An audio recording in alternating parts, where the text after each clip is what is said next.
जब आदमी की मृत्यु होती है, उसकी आत्मा मृत्यु पथ पर अग्रसर होते हुए विधाता के दरबार में पहुंचते हैं।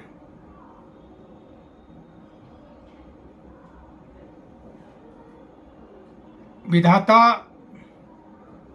अपने पास बुलाते हैं, उनसे सवाल पूछते हैं जो उसे सबक दिया गया था कि मृत्यु लोक में जाकर उसे क्या करना है। वे बारी बारी से पूछते हैं, सभी बारी बारी से उनके जवाब देते हैं। जो धर्मानुकूल कार्य करते हैं, उनके जवाब से संतुष्ट होकर विधाता अपने पास बिठा देते हैं, यानी स्वर्ग लोक के अधिकारी होते हैं। और जो कुकर्म करते हैं, हिंसात्मक कुकृत्य करके जीवन अंत करता है, उसे नरक की कुर्सियों पर बैठने को कहा जाता है। वह बैठते हैं, उसके कर्म के अनुसार उसे सजा दी जाती है। कर्म के अनुसार उन्हें फिर से मृत्यु लोक भेज दिया जाता है। जो कसाई का काम करता है, जो कसाई का काम करके आया है, उसे पशु बनकर पशु की योनि में जन्म लेने को निर्देश देता है। जो आदमी भद्र जीवन बिता कर आता है, उसको पुनः मनुष्य जीवन में उच्च कुल में भेजते हैं। सच पूछा जाए तो यही यानी मृत्यु लोक में ही स्वर्ग लोक नरक लोक है। आप देखते हैं यहां पर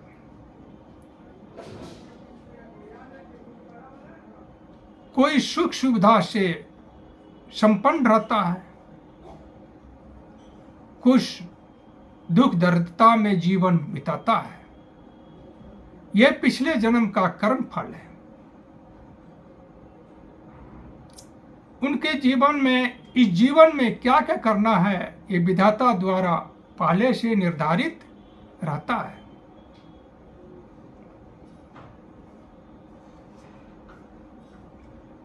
आने वक्त विधाता उसे निर्देश देता है, तुमको अमुक योनि में जन्म लेकर के अमुक काम करना है।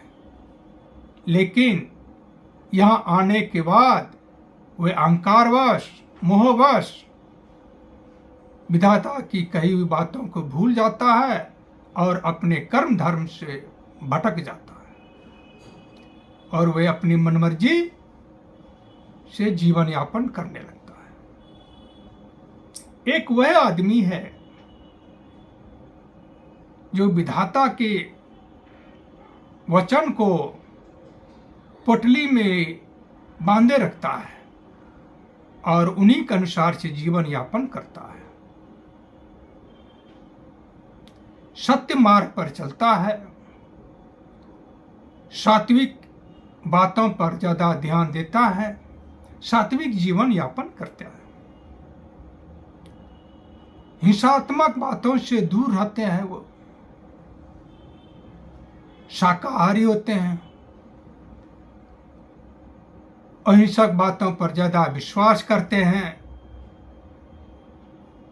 वे ईश्वर के भक्त होते हैं, साधारण रहते हैं, खाना पीना साधारण खाते हैं, स्वभाव में मिठास होती है, मिलनसार होते हैं, संतुष्ट होते हैं, संतोष रहते हैं अपने जीवन में, वे ईश्वरवादी होते हैं। हर हमेशा उनके दिमाग में शांति की बात चलती रहती है। जो मिला सब ठीक है, जो मिला बहुत है, नहीं मिला तो नहीं मिला, सब भाग्य भरोसे छोड़ देते हैं। और वे कभी भी मोहवश, अहंकारवश धर्म कर्म से भटकते नहीं हैं। जब उनको थोड़ा सा एहसास होता है कि हम धर्म कर्म से भटक रहे हैं, तो वे ईश्वर भक्ति करने लगते हैं। तो वो ईश्वर उनको सद्गति देता है और फिर सही रास्ते में चलना शुरू कर देता है। एक वह आदमी है जो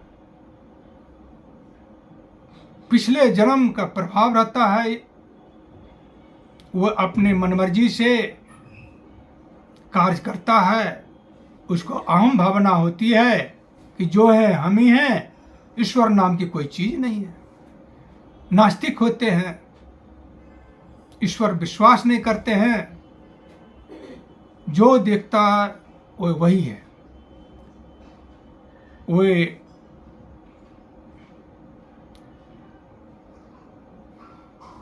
पारदर्शी, वे अहंकारी होते हैं। उन्हें विश्वास है कि इस दुनिया में बल से, शक्ति से सब कुछ प्राप्त किया जा सकता है, लेकिन ऐसा होता नहीं है। होता वही है जो ईश्वर चाहता है। इसलिए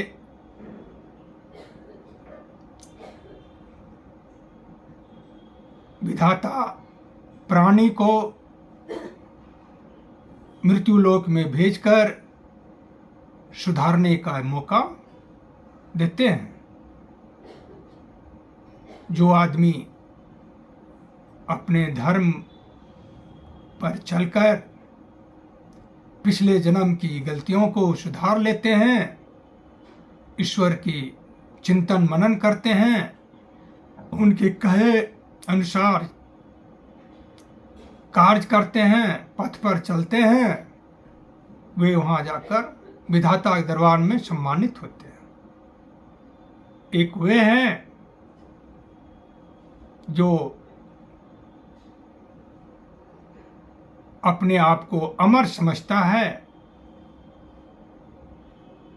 जन्म मिला, मनुष्य में जन्म मिला है तो सुख भोग करना ही सब कुछ है। ये अहम भावना आदमी को नरकगामी बना देता है।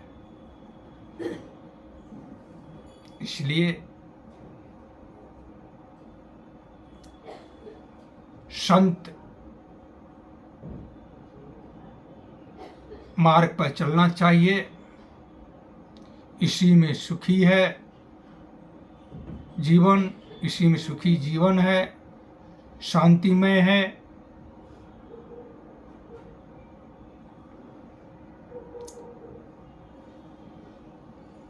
जहां धन है बेशुमार, वहां वो शांति है। कबीर जी ने कहा है, साईं इतना दीजिए जामे कुटुंब समाए, मैं भी भूखा न रहूं साधु भी भूखा न जाए। जीवन के अंश का उपयोग आप उतना ही कर सकते हैं जितनी जरूरत हो। शक्ति का उपयोग उतना ही करना चाहिए जितने की आवश्यकता हो। अधिक खाने से या मोह करने से, लोभ करने से हानि होती है और वह धर्म पथ से भटक जाता है। इसलिए प्राणी को अपने सत्मार्ग पर हमेशा कायम रखना चाहिए, ईश्वर चिंतन मनन करना चाहिए, सद्बुद्धि होती है, शांतिमय जीवन व्यतीत होती है। इसलिए